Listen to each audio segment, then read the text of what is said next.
are an organization, there we go. Now I'm going to start singing. So Tharawat is an organization that focuses on the sustainability, innovation, and growth of family firms across the MENA. And this is our home, the Tharawat space. And basically in Tharawat, we always have very interesting conversations. And one of the things we wanted to do is to kind of open our home sometimes and share those conversations with a larger public. So today we are here with a topic that I think we were just discussing literally regards us all every single day. So there is no escaping this topic. And I'm really, really honored to have what I would call a star panel of experts and scientists who can really shed light on what is happening to food. Where are we going in this world? Next to me I have Mr. Djamal Djouhri. He's the CEO of Ghurair Resources. I will let the speakers introduce themselves down the line so they can give us a little bit of background. So Mr. Djamal, welcome. Thank you, Farida. So, ladies and gentlemen, good evening. So, my name is Djamal Djouhri. I've been to Dubai now for the last 35 years. So, we have seen how Dubai has grown into from a small to a big to a large city. So, where with the food has also evolved throughout those 35 years that we have been through here.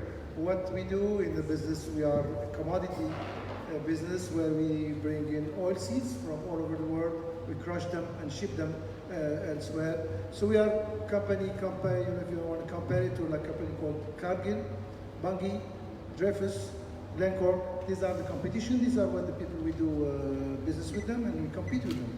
So we are in the food chain. We are practically in the beginning of the value chain, in the commodities, but also we process them throughout the value chain. We are not in the retail, but we follow very well what's happening in the trends of the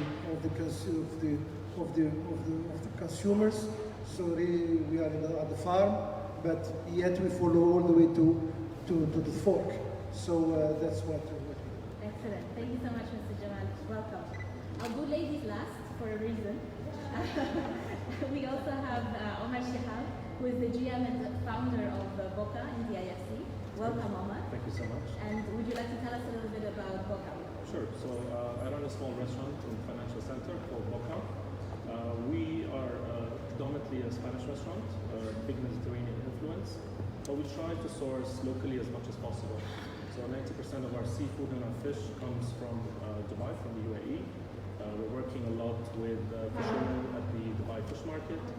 We're sourcing from the UAE's first farming facility, fish farm. So we're getting Amur now, sustainable Amur, for the first time since it's been on the endangered list of the Minister of Fisheries. We're working exclusively with Djouhri oysters, the first oysters that are produced here in the UAE. That's all the oysters that we serve. So we're at 90% right now. My menu is made up of that. We're trying to work as well with local agricultural, obviously farmers, traditional, organic, and hydroponics as well. We're still at 50%, but that's really what we're doing. We feel that we are really part of the community, and as a restaurant, we have a voice, we have a responsibility. So it's something that we're constantly looking at and trying to think throughout the entire value chain. Excellent. Thank you, Omar. Welcome. And last but not least, Dr. Ismahane Elouafi, who is the Director General of the International Center for Biosaline Agriculture, correct? And Dr. Ismahane has been kind enough to bring us a very small introduction just to share with us a general understanding of the challenges that we are facing as a community when it comes to food. So good afternoon, everybody. I'm Ismahane Elouafi, the Director General of ICBA. So that's the acronym. It's ICBA Agriculture for Tomorrow. And before I start to put it in context, I want to just introduce myself and the center. So ICBA is an international center of research that is based in Dubai. So it's the only international center of research that is in the UAE, maybe even in the GCC. And it's a very unique center because it talks and it works closely on agriculture in marginal environments.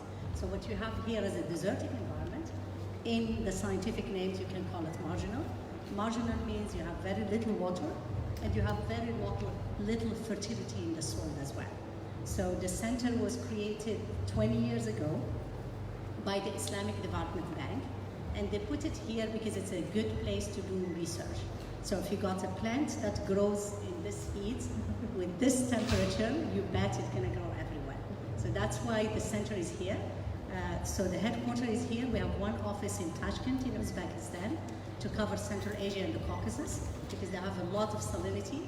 And we have one office in Ethiopia, but the plan is that we get more offices out because the purpose of the center, it's actually to help poor people. It's not really to help rich countries, and that's why the Islamic Development Bank put it in place. It's to help the developing world, or what we call least income countries. So we focus a lot on the least income countries in Africa, in Asia, in Central Asia, and we work a lot in the MENA region, Middle East and North Africa, focusing on the marginalized communities or the poor communities. So with that, I want just to give you a bit of a context. What are the mega challenges that are facing us? So does that work? Or should I push another button? Yes, thank you. So when we think food system, or if I want to talk about it in my terms, it's going to be food security, so which is not the food system per se. Food system, it's along the value chain, whereas food security, it's really, do I have enough? Can I afford it? And do I have enough in terms of calories, but also in terms of nutrients? So the big challenges that are ahead of us, one of them is the global booming population. So we're going to be about 9.5 billion by 2030. So 2030 actually, it's down the road. It's a huge impact on the planet. So we have been using the planet and the resources of the planet too much. Right now, we are using about 1.5% of the planet. Like if we are not taking in consideration how much we have, we are using about like if we are 1 planet and a half. By 2050, people are saying that we need 2 planets. But we know we don't have 2. We know that whatever resources we have, that's what we have. So if we talk about arable land, for example, we are using the majority of the arable lands. But most of the arable land, not only we are using them and exploiting them too much, we are also degrading them. So the land that exists, it's getting smaller for different reasons, industry, degradation, climate change, and what have you. And us as people, we are more, and we are more demanding. Not only we are more, our lifestyle is changing, and we are demanding much more. So the other mega challenge is global warming. So global warming, it's in the media, but global warming, it's much more here. Global warming, a few years ago, people debate, does it exist, does it not exist? I think in one of days now, it's not about it exists or not, it's how much it is. Because we all agree, even Trump agrees with us and says it exists. He cannot anymore say no, but it's about variability. So it's about how much is the impact. So there is different scenarios. If you think, you hear about IPCC, which is the International Panel on Climate Change, they used to talk about 2 degrees and 4 degree scenarios. Now we're talking about plus 6 degrees. So the whole planet is going to warm up. And if the planet warm up, what it happens, one of the major issues will be water. Right now, one of the major limitations of us in the UAE, or us in the GCC countries, or us in marginal environments going to make it bigger for producing crops is that we don't have water. So with the heat of the planet, you have more evapotranspiration. It means that the crops gonna do more transpiration, and then they need much more water. The other slide talks about, with the climate change, we see either very hot days or very cold days, or you could see all season in the same days. You see places that used to be wet becoming very dry, and vice versa. So the major issue in global warming, it's not only the temperature on the planet and the sea rise and what have you, it's the variability. The variability will make us very, very vulnerable, and will make us very, very uncertain. So if, for example, we are working with a farmer, in the old days, the farmer will make sure that he will get this quantity more or less. Now there is no more security. So there's higher risk because of variability. For example, 2016 was the warmest year since we started record. The records are about 150 plus years. Before that, we have no records whatsoever. In the same time, 2016 was the coldest winter in Canada, for example, which is again since they started the record. It was the wettest, the driest, it's all the controversy, and that's the variability. The next slide. So climate change induces a lot, not only in terms of productivity, but also the migration. Most of the migration has a drought behind it. The migration in Somalia, in South Sudan, in Syria, for example. Now the data have shown that in Syria, it was a span of 4 or 5 years of drought that pushed the farmers to the corner to having nothing that was behind the rise. So global warming is affecting all of us, and it's affecting migration as well. And I think my last slide is that when we think about food security, when we think about food system at large, what we should think about is kids like those that are in a developing world. Are they secure enough? Would they have enough nutrient? Because I didn't talk about food security in terms of quantity, I talk also in terms of nutrient. We have about 2 billion kids that they don't grow to their potential. When a kid doesn't get micronutrient, particularly vitamin A, zinc, and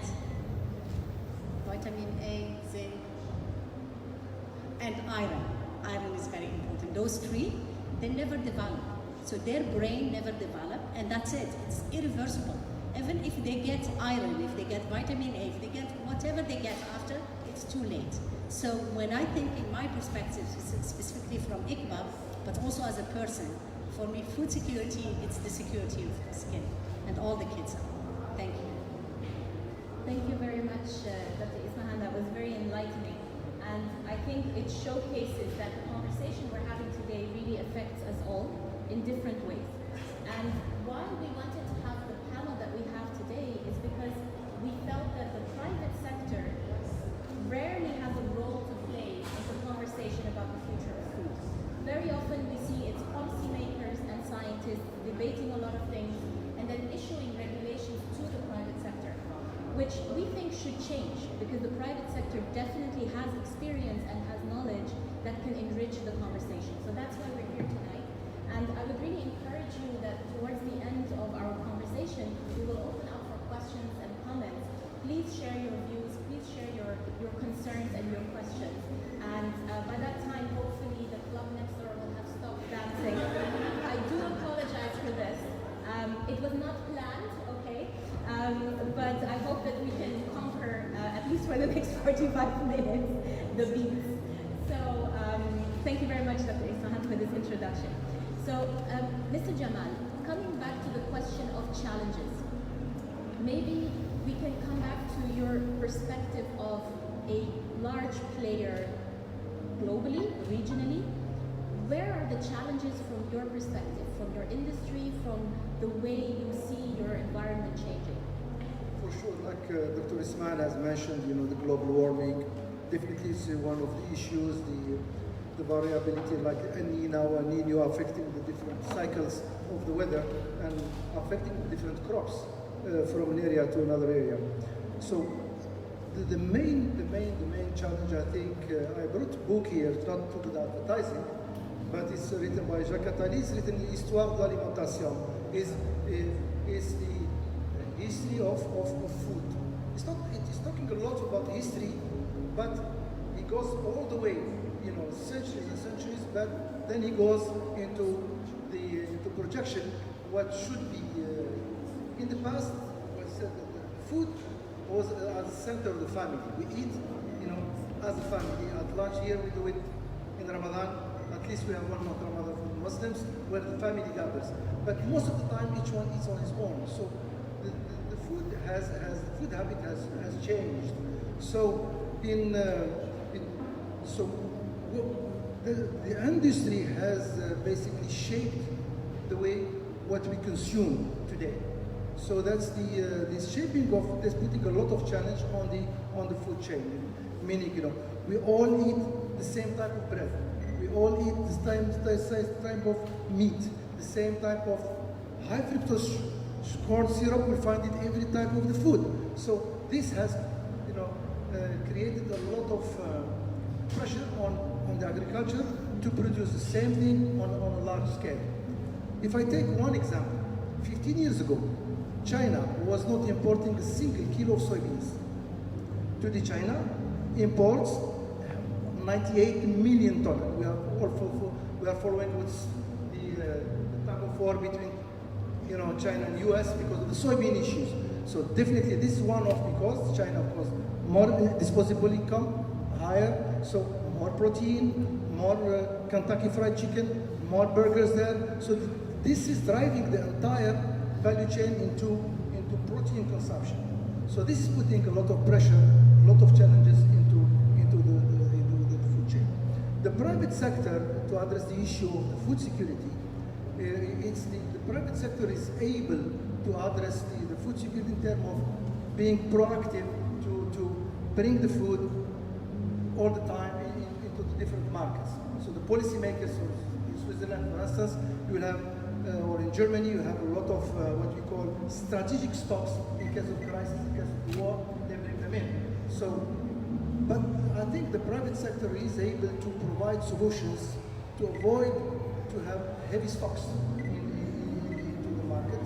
So later on, probably I will address other issues in terms of the challenges that leave some time for. Absolutely. I think one of the key things that I feel we need to be very aware of is the influence of the consumer on the industry, but also the influence of the industry on the consumer. So I think it's very interesting, and maybe Omar, you can comment a little bit on that as you explain the challenges that you see as an entrepreneur in the food space. So from our perspective, I think it all started when we were building the concept. So a homegrown brand, we thought we could offer something that is quite different from what the market was offering at the time. Dubai is a place that is obsessed with imported brands. So we thought we'd build a concept from scratch that could be on par with international and global brands. And we believe that we have enough people, enough creative and capable and skillful people living and working in the UAE that could come up with such a brand. And as a kind of contribution to that, we said that we want to use local produce. We want to use a bit of flavor from the market, something that is not done. We can get access to the best burrata from anywhere in the world, to the best oysters from Japan, to the best uni. So we thought that maybe we could do something locally. So we started with that simple idea. Obviously, we'll be reducing our carbon footprint at the same time and supporting local farmers and fishermen. That's really where the idea started. But in the last 5 years, ever since the inception of Boca, we kind of realized that as restaurants, we have a bigger voice. We realized that we are big culprits of waste and driving a lot of food consumption. And at the same time, a lot of these challenges are happening, right? We understand that the world is under a lot of pressure, population is expanding exponentially, and so is demand for food. And demand for certain types of food, right? And animal-based proteins are in a demand that is higher than any other time. So then we kind of understood that we have slightly a bigger role to play here.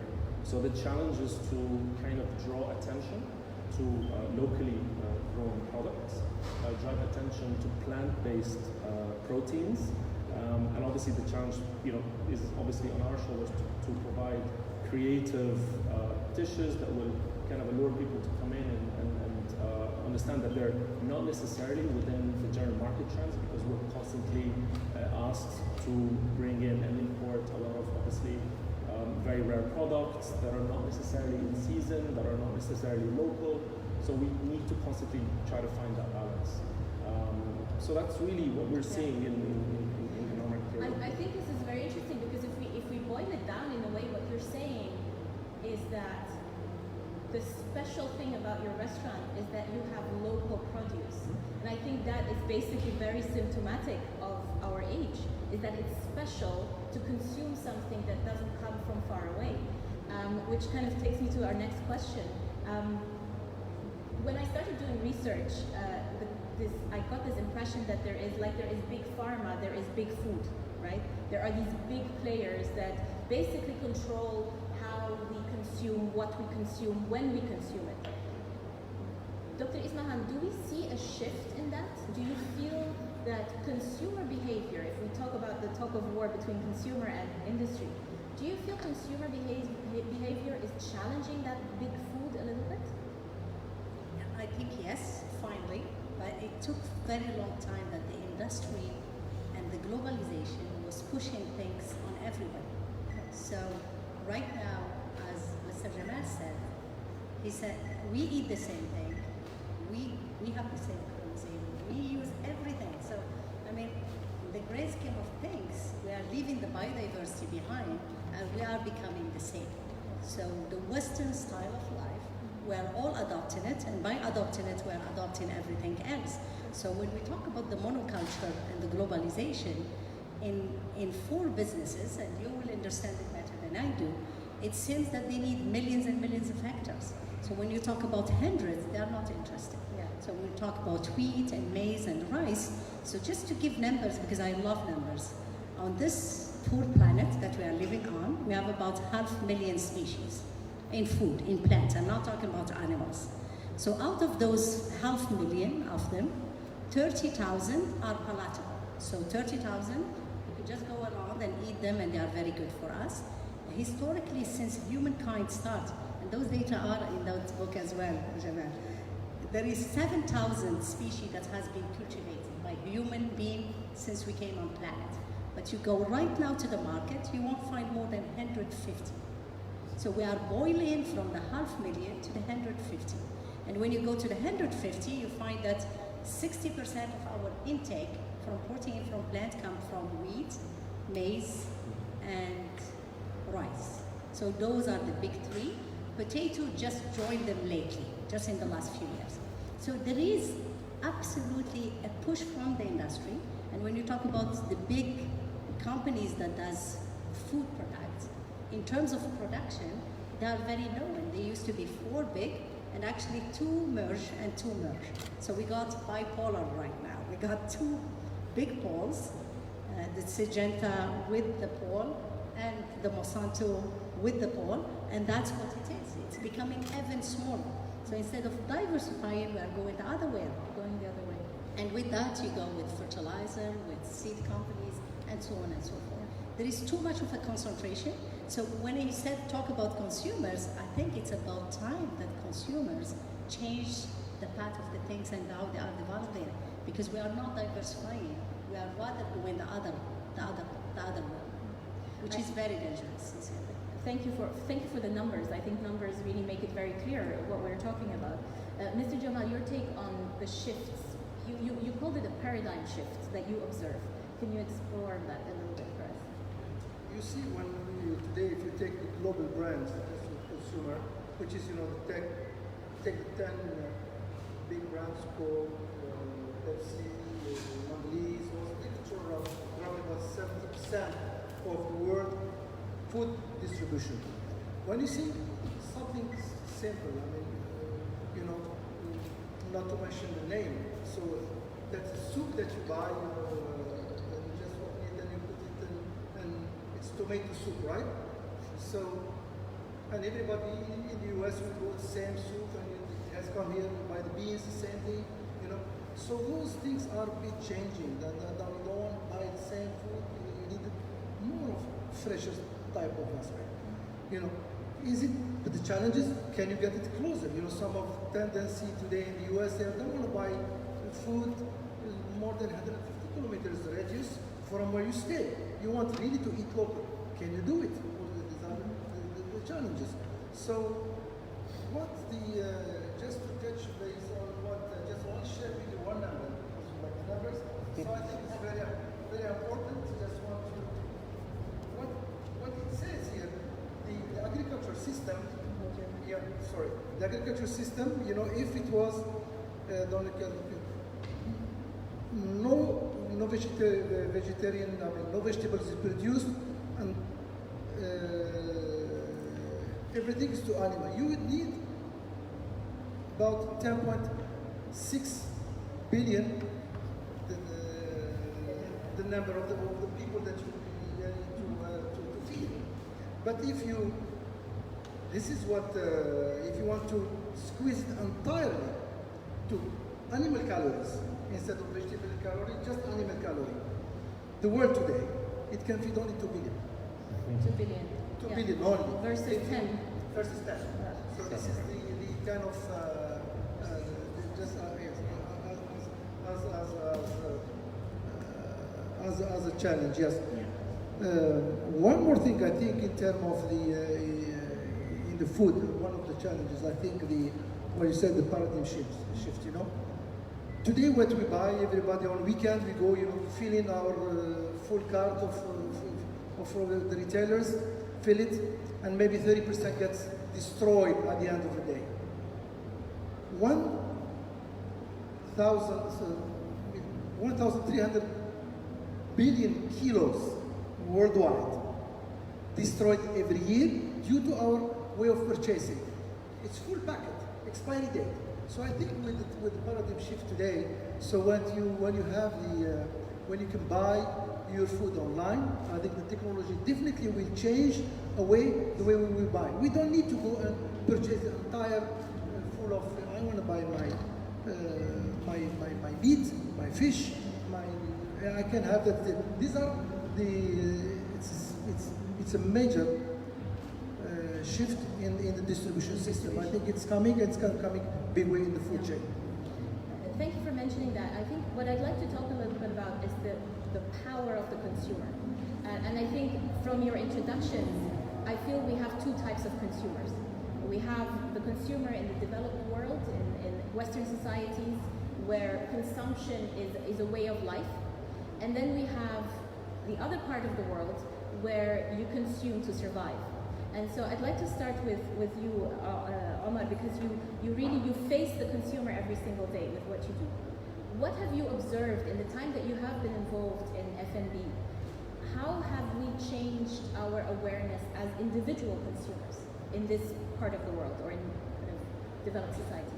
I think if I talk about, if we take where we are right now, there's never been a greater demand for things that are completely, we cannot keep with the same pace. It's completely unsustainable.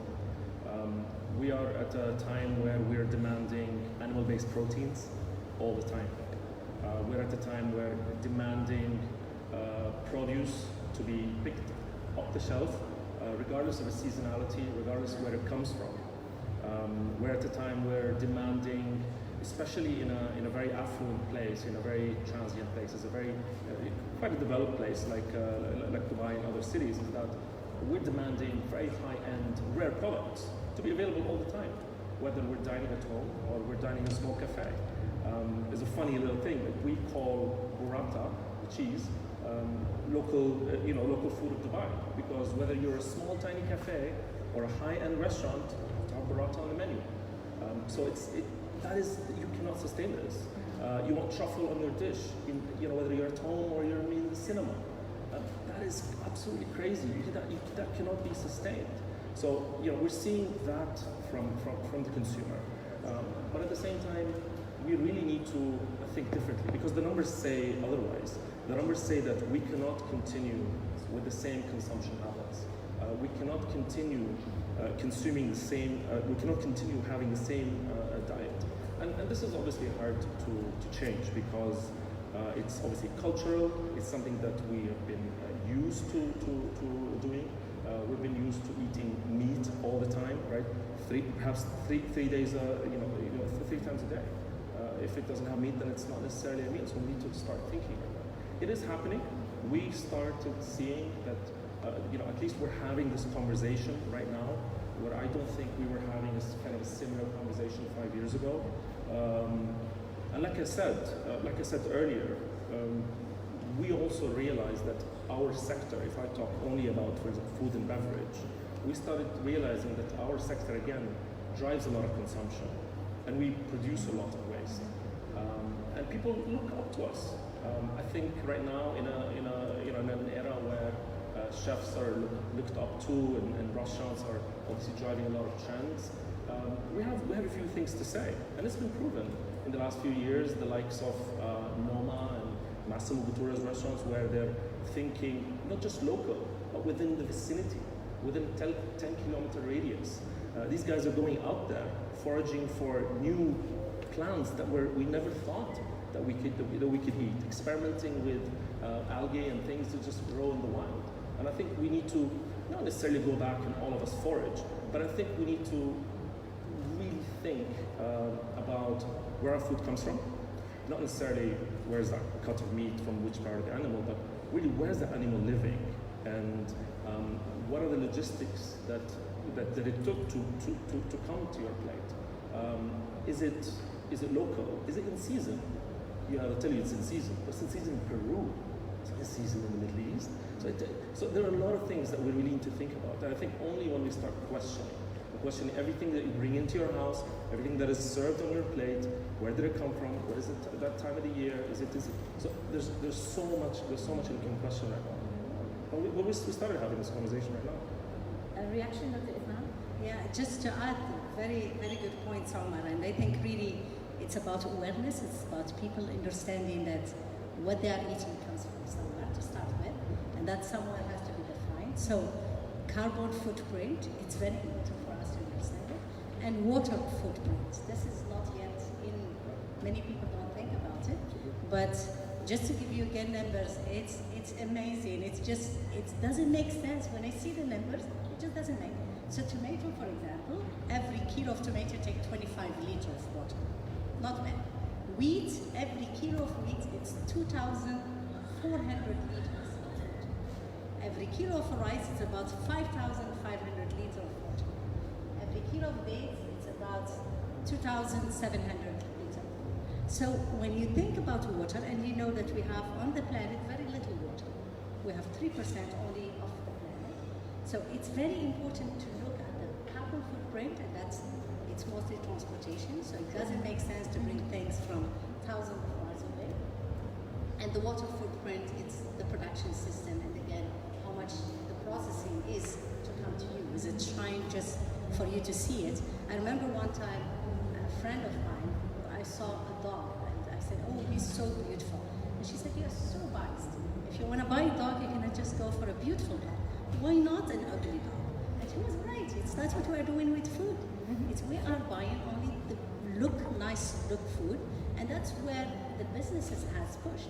So if you look at tomatoes, they have all to be the same size, the same shape. They have to be this color and that color. So we have the advertisement have completely taken away from us the content, and the content is nutrient. The content, it's how much did I pay for it, but how much other people have paid for it, how much carbon we have spent, and so on and so forth. And this is really, it's only for a strata of the population. It's us that we can afford it. If I want to talk about the developing world, it's pure survival. Yeah. So when we talk about climate change, for us climate change maybe will increase the price of our baguette of bread by $0.50 or 2 dirhams or whatever, but for most of the people down in the south is that they cannot eat. So it's completely a different perspective. And when you look at the international development, for example, the international development is pushing the same way. It's pushing for calories and not for nutrients. So right now, the biggest proponent in the world of grains, in the World Food Program, that give humanitarian work, humanitarian movement to people where there is crisis, but it's mostly to provide them with things to fill up their tummy, but less on the nutrient.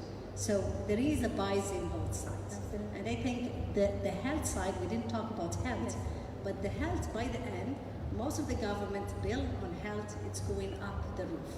If you look at countries in the GCC, the change of the diet happened over a decade.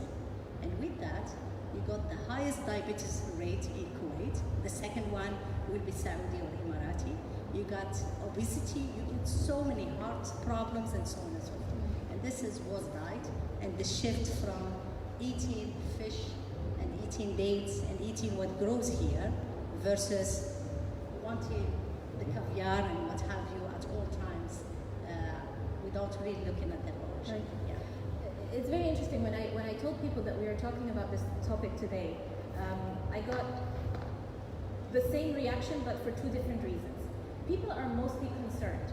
People are mostly stressed about the idea of the future of food, because I think we all instinctively understand that what is happening today is not sustainable. The systems that were established in the 20th century are breaking down. We are overusing the resources that we have been given. And the two reactions I got, one was health, my personal health. So people are concerned for their personal well-being, which is logical. And then there are other people who are really concerned as communities. What is going to happen to the communities that I am coming from? So that's all a bit, it's all a bit dark. People feel a bit stressed about it. They don't really know what to do about it. So I'd like to go to the second part of our conversation, and we are a mostly private sector panel. There are solutions. There are solutions to the challenges that we have identified. So I'd like to start with you, Mr. Djamal. Where do you see the future of your industry, and how do you think the responsibility lies in big business structures like the ones that you are using? I think that what the private sector, the beauty of the private sector, it reacts to the opportunity created by the market. So it's always seeking opportunities. And we have seen the major shift today. If you take one company recently, Beyond Meat, when it was listed when it was a startup, they were struggling. When they started, listed, it has just went up to the roof. So this is what's an opportunity. That has triggered an entire global movement today, when we have seen a company called Cargill, where they are opening in 3 months, 3 big plants, transforming basically pulses into the protein, so that is the basic for producing those burgers. So this is global. So this is an example. That's the private sector will always spot the opportunity, seek what's the trends in the shift in the consumer shift, so that they can be ahead of the curve and providing those solutions. Year before or 2 years back, UN has declared the pulses being the crop of the year. So because crop of the year, it has protein, it uses less water, it's sustainable. This is one of the, of course, less meat. I had a lot of discussion with my daughter on this on this matter. I was arguing with her, but I think she made the point. So definitely, yeah. So this private sector will always spot the opportunity and give an answer to those questions. Absolutely. Omar, a reaction as an entrepreneur. How do you see the shift? I want to criticize myself, what I said earlier. Please. Yeah. So I don't want to seem as if I'm an advocate or an environmentalist. I'm actually more of a sustainability person. So not just sustainability of our food security or food supplies or the environment, but also sustainability, economic sustainability and social sustainability. Because at the end of the day, if I cannot sustain my business, then I'm unable to talk about these things. I'm unable to try to influence demand in a certain way for the consumer. So I have to constantly put in different hats and see how we can balance sustainability of economic sustainability without compromising the environment or the social aspect as well. So from that perspective, I say, sure, I need to do the right thing at the same time, right? I need to think about, and that's only our decision, my restaurant's decision, to say, let's try to source as much local produce as possible. Let's try to reduce our waste as much as possible. Let's use the entire vegetable, the entire animal, because we really can. And it takes a lot of effort, yeah. I mean, I've got a restaurant to run. I've got, it's a small restaurant, but I've got customers to answer to. I've got, a very competitive market to exist in. So I've got already a lot of things to do. I have to do the right thing, first and foremost. But at the same time, I need to think about these new things. And that is where I think that's an area for new opportunities. And if you ask me about new opportunities, new entrepreneurial ideas, or ways that would kind of, the shifts that we will see, I think we will see huge demand, and I'm seeing it already in my restaurant for waste management training, right, coaching, consulting, kind of coming in and look at the waste that are produced.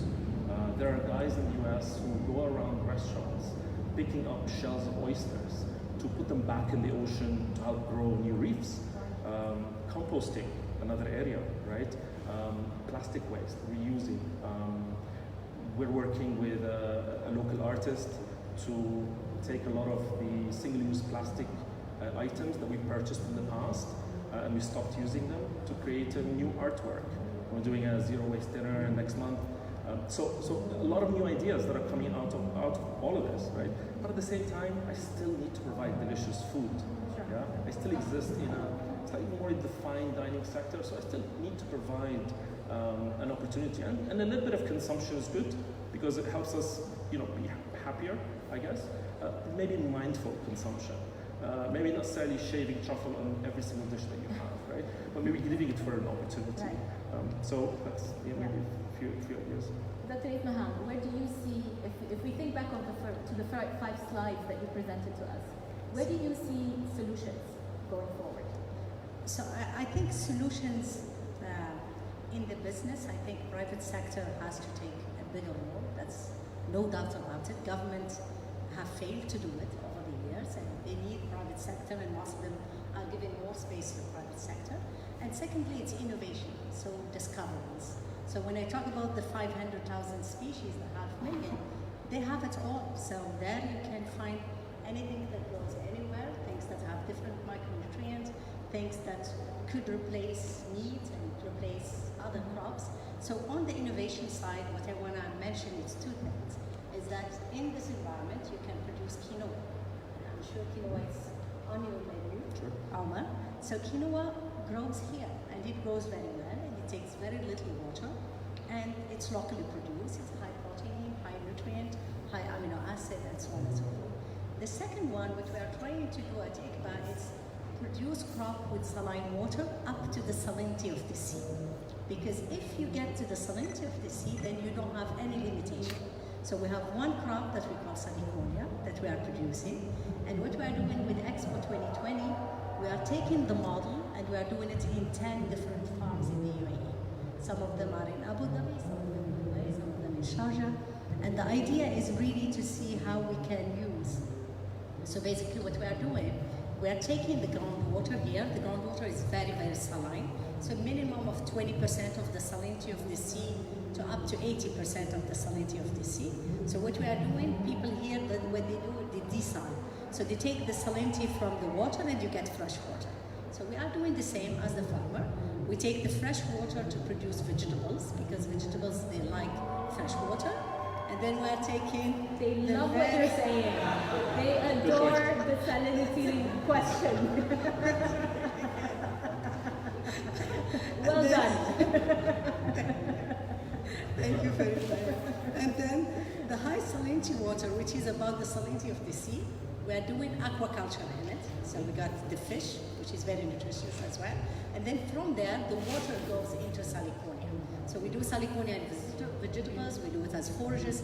So innovation, it's coming. Yeah. Innovation in meats, Yeah. that is not real meat, it's a man-made meat, or innovation in other crops that will enrich our basket and give us other nutrients. And also, it's a good opportunity because of the pressure, because of the different players, because of the private sector, of the consumer, that we rethink the system. For me, there is no system, digestive system, that is not working like the cow system. They should not exist, to tell you the truth. Because the cows, they use less than 30% of anything we give them. And that's why, as you said, the numbers that's there, if we go only for meat, we can't get more than 2 billion people. It's because it's not a good digestive system. There are better digestive systems, but our ancestors, for some reason, they said they are good because of milk, but it's not the right animal for us. If we want a meat, we should look for other animals than the cows. The sheep are far better. The goats is even better. But there are other animals that could be eventually adapted and produce meat for us. Thank you. Well, since we are in a hip-hop battle with the watch launch, I want to invite you to share your thoughts. So if you have any questions, if you have any comments, please raise your hand. I still have a couple of questions, but I want to make sure that we leave enough time for you to give your thoughts and opinions. I know there's a couple of people who have, I knew it. There you go. No, that's perfect. Hello, how are you? Thank you very much. Very insightful. I had two questions actually. One on when you're looking at food security. So there is an ever-growing pattern when it comes to Monsanto and what they do with GMO. And the excuse is always that we're able to feed more population as the population grows. Then there's the downside of the effects that seed has on the soil that it's in. So from a research perspective, is there anything that is done to counter that, to define it in a different way? GMOs particularly. So I'm a geneticist. So for me, when we do breeding, we are changing the genes. So when I do crosses, we can't cross a human being, but plants we can. So we normally do a lot of crosses till you find the best line that give you the best. So when GMOs, it's the same way. You are doing it with a different technology. So GMO, it's not a bet. GMO, we did a session last year at the GDA, Genetic Disease Association conference, just to explain that GMO is not bad. GMO debate, it's a commercial debate. It's US and North American being ahead, Europeans stopping them in the market. So it's unfortunately, it's not scientific.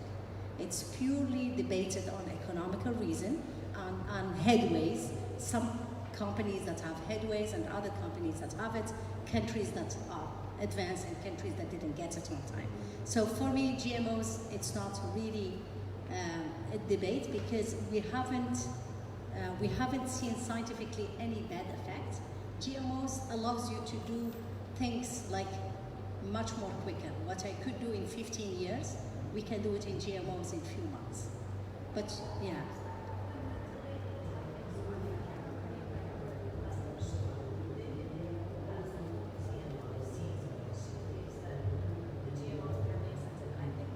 Monsanto thing, maybe not specifically a GMO thing, in which the degradation of the soil, so GMOs, that's... No, we can discuss the different methodologies within the GMOs, but genetic modified organisms per se.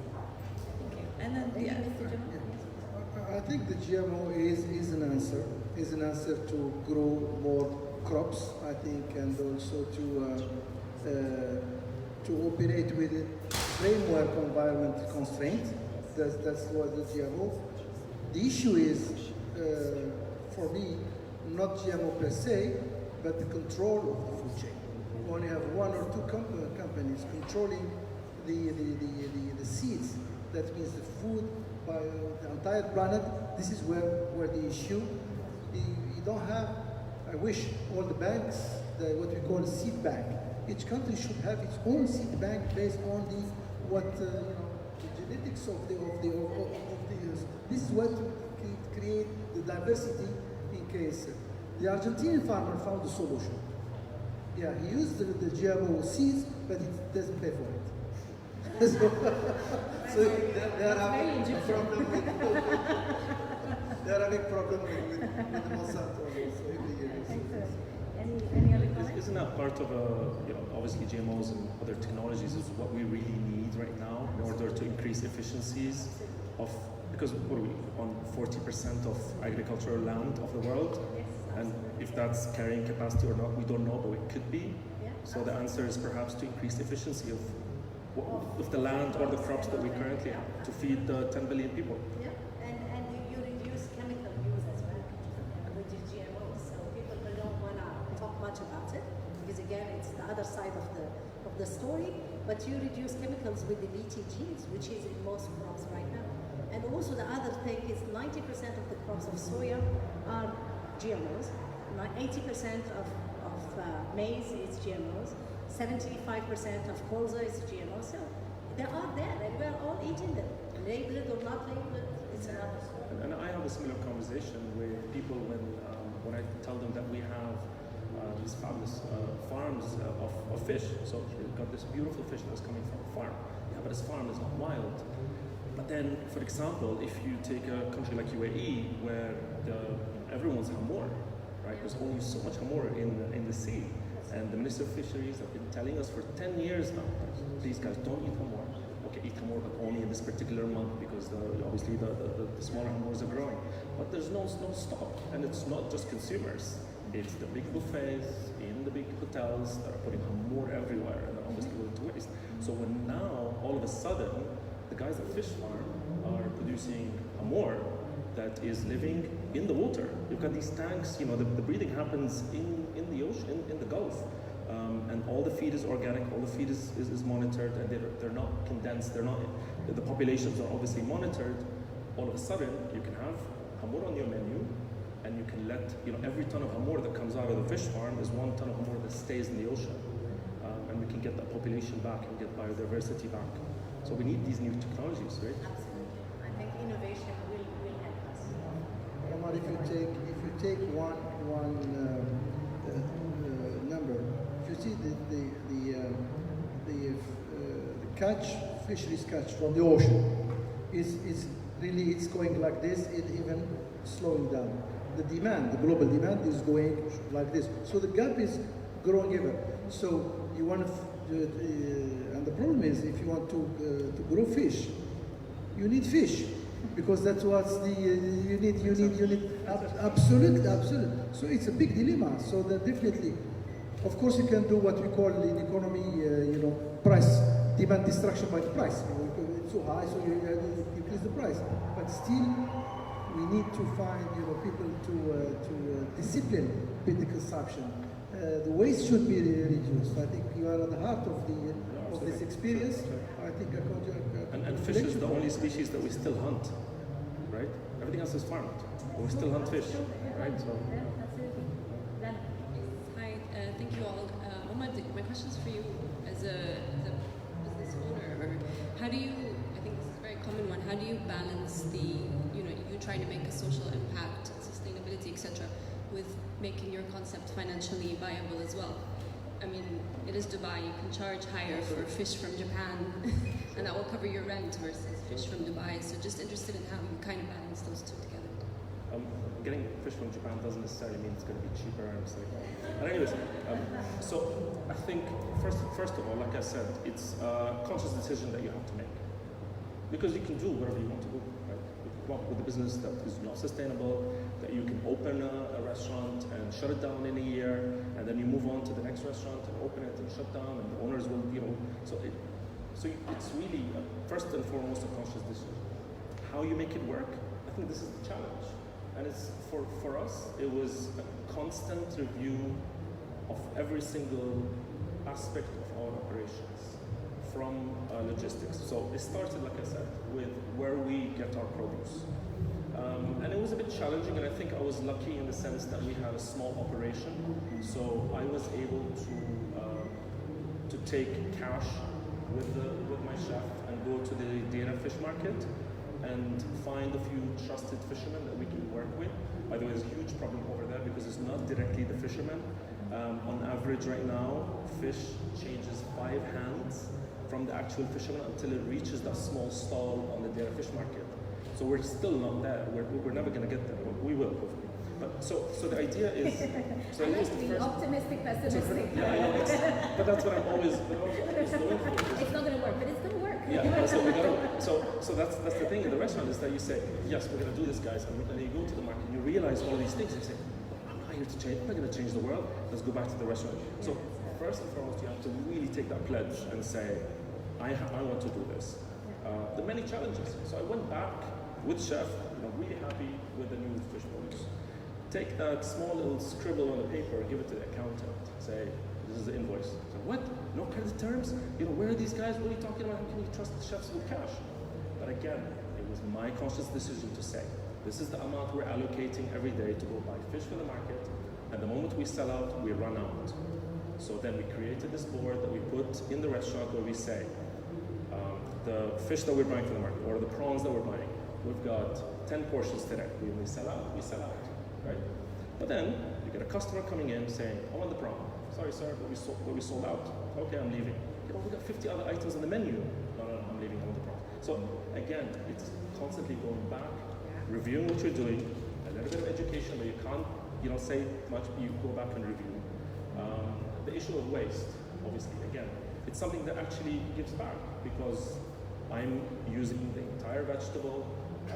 All the peels go back to be used in the stock, using the entire fish. We're using the entire fruit. So, for example, guys, this is the example I was telling you guys. So, when we squeeze in the fresh lemon juice and the oranges in the morning, the husks we throw back in a massive tub.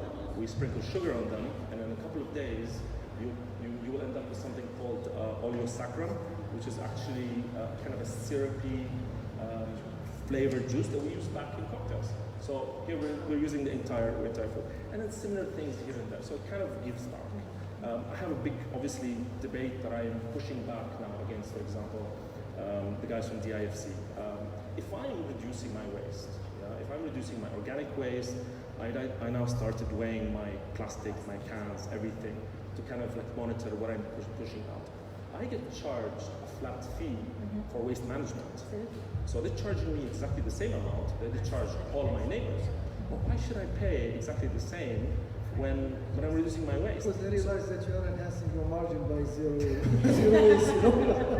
So those are obviously all ideas to give back to perhaps the public sector or the owners too. And it could be obviously adding to your bottom line at the end of the day. But again, it's first and foremost a conscious decision. You can no longer ignore all of this, all of the data. We are part of the community. We have a voice and we have a responsibility, and it really all comes from that. And then you start really looking at all the aspects, all the logistics, all the value chain. Yeah, thanks for the interesting discussion.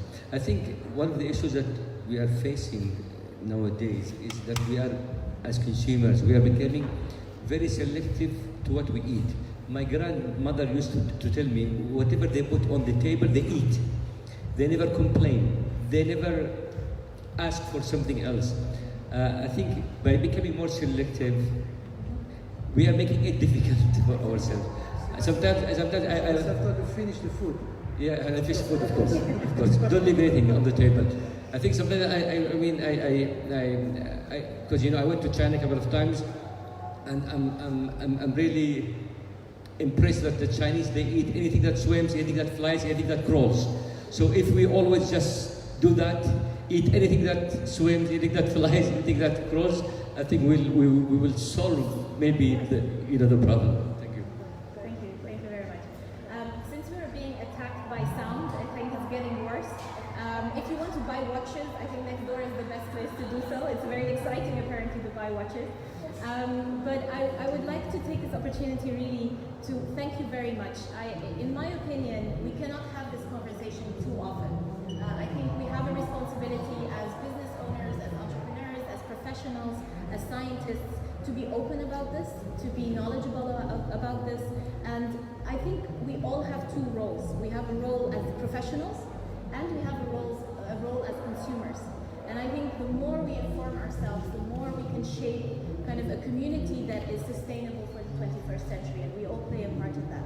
I'd like to thank the three of you very much for coming here despite your busy schedules, and I'm sure there's a lot more questions that you can answer in person. Thank you very much. Thank you for coming, for sticking with us. You did a great job, and I hope you enjoyed it. Hope to see you again at the Tharawat.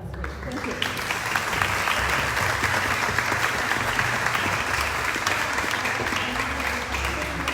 I agree. This is dedication.